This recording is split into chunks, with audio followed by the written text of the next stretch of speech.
सद्गुरू श्री ब्रह्मचैतन्य महाराज गोंदवलेकर यांचं प्रवचन 23 मार्च. प्रपंचात भगवंताची नड आहे असे वाटले पाहिजे.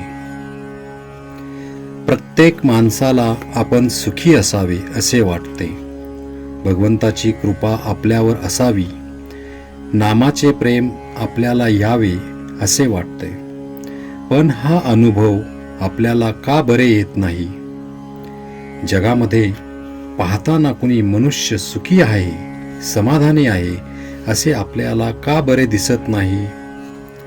अशी अवस्था असायला काय कारण असावे? आपण सर्वजण सदाचाराने वागतो असे आपल्याला वाटते. भगवंताचे भजन पूजन आपण सर्वजण करतो, पण तरी ते समाधान आपल्याला का बरे मिळत नाही? ते समाधान न मिळायला खरे कारण कोणते असेल तर आम्हाला अजून भगवंताची नड आहे असे वाटत नाही. भगवंत नसेल तर माझे चालणार नाही, माझ्या समाधानाला त्याची अत्यंत गरज आहे असे आपल्याला मनापासून वाटतच नाही.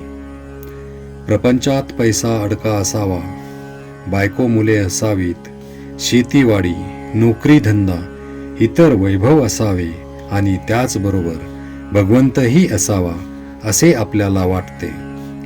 प्रपंचाची स्थिती कशीही असो, मला भगवंत हवाच असे आम्हाला तळमळीने मनापासून वाटत नाही. आज प्रपंचात आम्हाला समाधान मिळेल या आशेने आम्ही प्रपंच करतो, पण इतका प्रपंच करूनही आम्हाला समाधान किती मिळाले याचा तुम्ही विचार करा. अगदी दूर एका डोंगरावर जाऊन बसा आणि लहानपणापासून आत्तापर्यंत केलेल्या खटाटोपात समाधान किती मिळाले याचा आढावा घ्या आणि निश्चयाने ठरवा की प्रपंचात मला किती सुख मिळाले. आज इतकी वर्ष प्रपंच करूनही तो आम्हाला सुख देत नाही हे अनुभवाला येऊन सुद्धा तो टाकावा असे आम्हाला वाटत नाही. प्रपंचात आम्हाला सुख मिळेल ही आमची कल्पनाच नाहीशी व्हायला पाहिजे.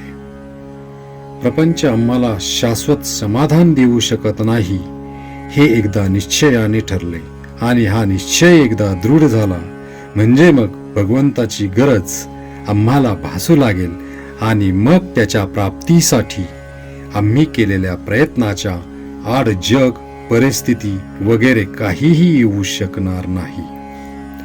भगवंत मला पाहिजेच हे विचाराने ठरल्यावर त्याचे प्रेम आम्हाला यावे असे आपल्याला वाटू लागेल आणि त्याचीच आम्हाला आज खरी गरज आहे.